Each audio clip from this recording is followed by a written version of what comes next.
శ్రీ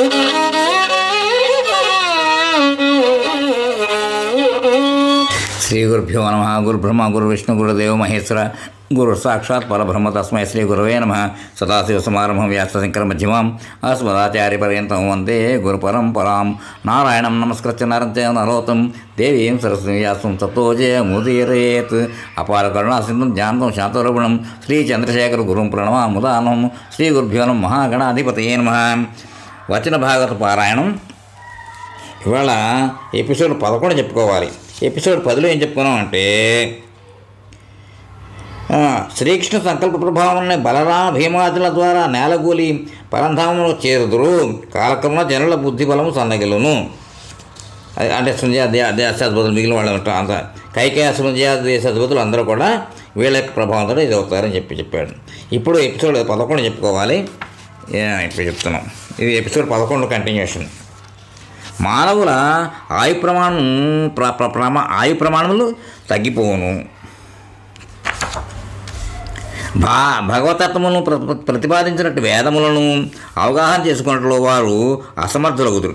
ఈ విషయమును గ్రహించిన భగవంతుడు ప్రతికల్పమునందును సత్యవతీదేవి గర్భమున వ్యాసరూపమున జన్మించి వేదమనుడు వృక్షం యొక్క వివిధ శాఖలను విభజించి లోకములకు అందించును. బుద్ధుడుగా అవతరించి ధర్మాభ్యాసతో పిడి పాషండవాదములను ఖండించును. వారిని సన్మార్గముల వైపు మళ్లించుటకు ప్రయత్నించును. అనేక ఉపధర్మములను బోధించగలడు. కలియుగాంతమున సత్పురుషుల గృహములయందు భగవత్కథా ప్రసంగములు జరుగవు. బ్రాహ్మణులు, క్షత్రియులు, వైశ్యులు పాషండ మతములను అనుసరింతురు. శూద్రులు పాలకులగుదురు. స్వహ స్వధ వషట్కార ధ్వనులు, యజ్ఞముల ఆహుతుల ధ్వనులు ఏచటను వినిపింపవు. అనగా దేవతల యజ్ఞములు పితృశ్రాద్ధములు లుప్తమైపోవును. అప్పుడు శ్రీ మహావిష్ణువు కల్కి భగవానుడిగా అవతరించి ప్రజలను శాసించును. శ్రీమన్నారాయణుని యొక్క అవతార విశేషం తెలిపి విశ్వం యొక్క సృష్టి స్థితి లయములను గురించి నారదులకు ఇట్లు వివరించాను. నారద, విశ్వసృష్టి ప్రారంభమున భగవంతుడు నన్నేగాక మరీచి మొదలగు ఋషులను 9 మంది ప్రజాపతులను తపస్సులను సృజించును. అవి అన్నీను ఆ స్వామి యొక్క విభూతులే. అట్లే జగద్రక్షణకై ఆ ప్రభువు ధర్మమును, యజ్ఞములను, మనువులను, దేవతలను, రాజులను సృష్టించను. వీరందరూ ఆ స్వామి యొక్క సత్వగుణ ప్రధాన విభూతులకు ప్రతీకలు. విశ్వమును లయమనర్చి తనలో లీనమనర్చుకున్న సమయమున అధర్మము, రుద్రుడు, క్రోధవశుడు, అసురుడు మున్నగు వారి ద్వారా తన సంహార లీలలను నెరపును. ఈ విధముగా శ్రీహరియే అనేక శక్తులను ధరించి విశ్వం యొక్క ఉత్పత్తి, స్థితి, సంహారములు అను మాయలలను ప్రదర్శించను. మాయ కూడా ఆ ప్రభు యొక్క శక్తియే. ఆ ప్రభు యొక్క విభవములను గణించుటకు కానీ ఎరుగుటకు కానీ ఎవ్వరికీ సాధ్యము కాదు. నిష్కామ భక్తులు దైవానుగ్రహ ఫలితముగా దుస్తరమైన ఈ దేవమాయను దాటుదురు. కానీ కుక్కలకును నక్కలకును ఆహారము ఈ దేహంపై మమకారము గల మానవులు ఏ నాటికి ఈ మాయ నుండి బయటపడదారు. ఆ ప్రభు యొక్క యోగమాయను గుర్చి నీవు, నేను, అట్లా ఇంకను ప్రముఖులు ఎరుగుదురు. పరమాత్మ యొక్క వాస్తవరూపము సర్వదా ప్రశాంతము, భయరహితము, నిరంజనము, జ్ఞానందమయము, పవిత్రము, సమము. అది కార్యకారణములకు అతీతమైనది. ఆ భగవత్ స్వరూపంపై మాయా ప్రభావం ఏమాత్రము ఉండదు. మాయ ఆ పరమేశ్వరుని ముందు సిగ్గుతో తల వంచుకుని ఉండును. భగవత్ప్రాప్తిని పొందిన మహాపురుషులు కూడా తమ ప్రభావముచే ఇతరులకు కూడా భగవత్ప్రాప్తికి తగిన మార్గములను నిర్దేశింతురు. దేహము ఉపాధిగా గల ఆత్మ ఆ దేహము శిథిలమైనంతనే పరమాత్మ యందు లీనమగును. వాస్తవంగా జీవుడు జన్మరహితుడు, శాశ్వతుడు. శరీరము నశించినను జీవుడు నశింపడు. నారదా, సంకల్ప మాత్రములనే ఈ విశ్వం యొక్క సృష్టి, స్థితి, లయములను నెరపునట్టి ఆ శ్రీహరి గురించి సంక్షేపముగా వివరించితే, సత్తు అసత్తు అనగా కార్యకారణ రూపమైన జగత్తంతయు ఆ స్వామి యొక్క రూపమే. ఆ భగవంతుడు నాకు ఈ భాగవతమును ఉపదేశించెను. ఇందు ఆ పరమేశ్వరుని యొక్క విభూతులు సంగ్రహంగా వర్ణింపబడినవి. వీటిని గురించి నువ్వు విస్తారముగా జనులకు అనన్య భక్తి కలుగునట్లుగా సంకల్పము చేసి వర్ణింపుము. భగవంతుని యొక్క అచించమైన మాయాశక్తిని వర్ణించువారు, ఇతరులచే వర్ణించిన దాన్ని అనుమోదించువారు, నిత్యము శ్రద్ధగా వినువారు ఆ మాయచే ఎప్పుడునూ మోహితులు కారు. పరీక్షను మహారాజు పలికెను, మహాత్మా, బ్రహ్మదేవుడు పరబ్రహ్మ యొక్క గుణములను వర్ణించుమని నారదుని ఆదేశించినట్లు నీవు తెలిపితివి. ఆయన ఎవరెవరికి భగవద్గుణములను గుర్తి ఎట్లు బోధించను విపులీకరించుము.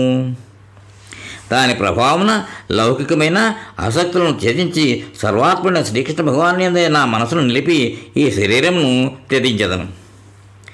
త్యజించదను. మనుష్యులు చే కర్మ యొక్క ప్రమాణమును ఎవరు లెక్కితురు? ఏలైనా అతని కర్మను అనుసరించి కర్మఫల ప్రాప్తి జరుగును కదా.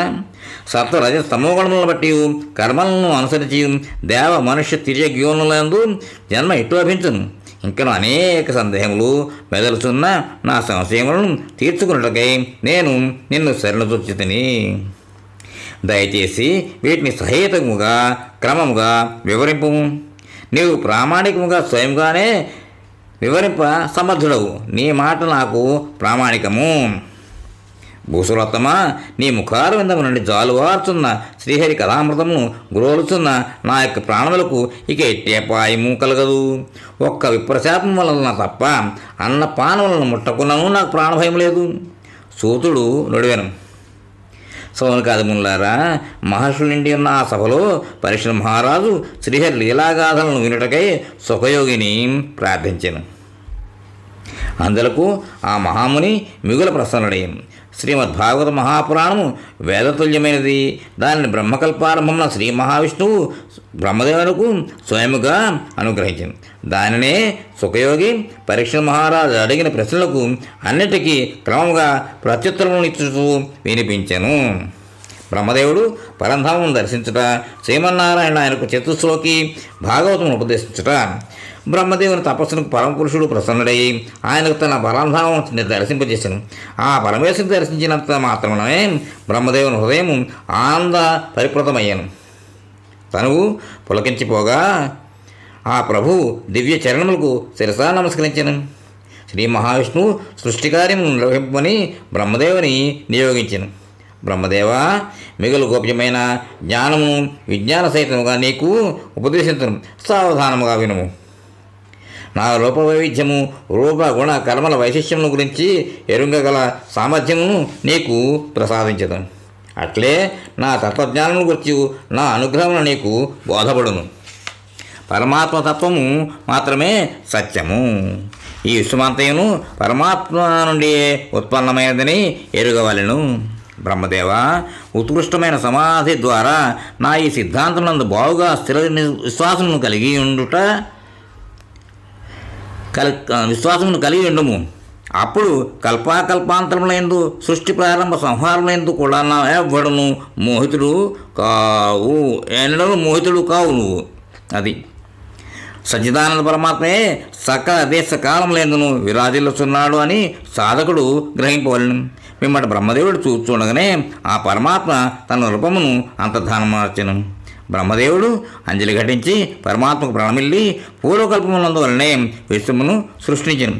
మరీచి మొదలగు ప్రభృతులతో మిగిలిన మిక్కిలి ఇష్టడైన నారదుని సేవలకు సంతసించి నారదులకు శ్రీహరి మాయాతత్వం కొనడకు కుతూహలుడై ఉన్నందున దశలక్షణ శోభితమగు భాగవత మహాపురాణము శ్రీహరి తనకు ఉపదేశించిన విధముగా తెలిపెను.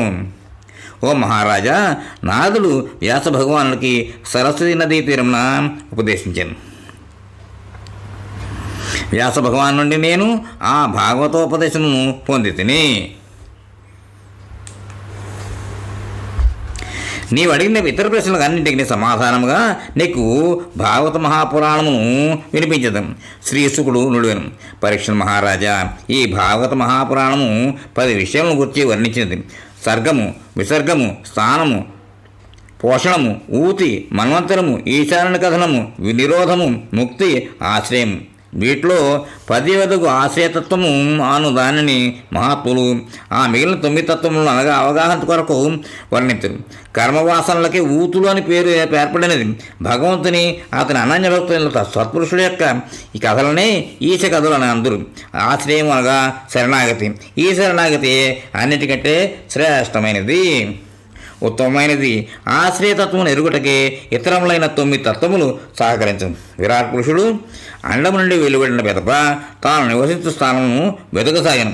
అతడు తన సంకల్పంతో పవిత్ర జలమును సృష్టించాను. నరుని విరాట్ పురుషుని వలన ఉత్పన్నమవట వలన జలములకు నారము అని పేరు వచ్చాను. 1000 సంవత్సరాల వరకు ఆ విరాట్ పురుషుడు జలములలో ఉండటం వలన ఆయనకు నారాయణుడు అని పేరు ఏర్పడడం. భగవంతుడే ద్రవ్య, కర్మ, కాలము, స్వభావము, జీవుడు అను వాటికి ఆధారము. ఈయన అనుగ్రహం వల్లనే పైన చెప్పిన 5ను లభించును, కానీ ఆయన ఉపేక్షతో ఇవన్నీ కలుగదు.